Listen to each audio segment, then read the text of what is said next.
दरूद पाक जो नज़रानो आका नामदार मंदिर सल्लल्लाहु अलैहि वसल्लम ते सभई दोस्त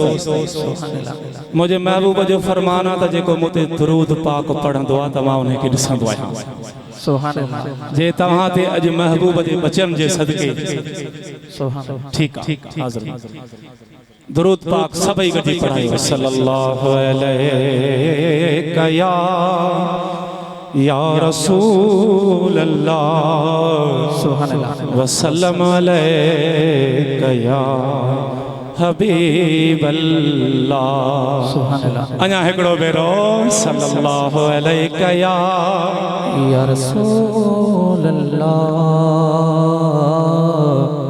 वसल्लम अलैका या हबीब अल्लाह हिकड़ी नात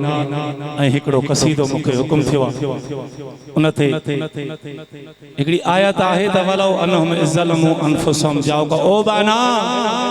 गुनहगार ही खतादार वञ महबूब दे त सब कुछ माफ उनते मुखे नात हिकड़ी पढ़ंदी आ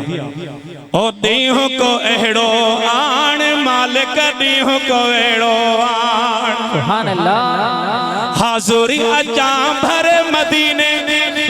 हिया बना मा कर मदीने सजी संगत साण मौला दीहो को एड़ो आदि हाज़ुरी अचा भर मदीने हिया बना मा कर मदीने सजी संगत साण हादी दीहो को एड़ो आण दीहो को एड़ो आण मालिक दीहो को एड़ो लहु का सारा सिकायल आया शेर सेड़ो जैसायल आया लहु का सारा सिकायल आया शेर सेड़ो जैसायल आया लहु का सारा सिकायल आया शेर सेड़ो जैसायल आया मां बे उते बनी महबूबन जी हरम में वे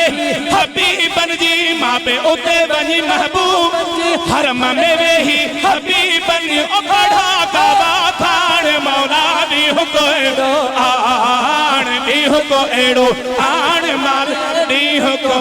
एड़ो आण मुझा रब करीम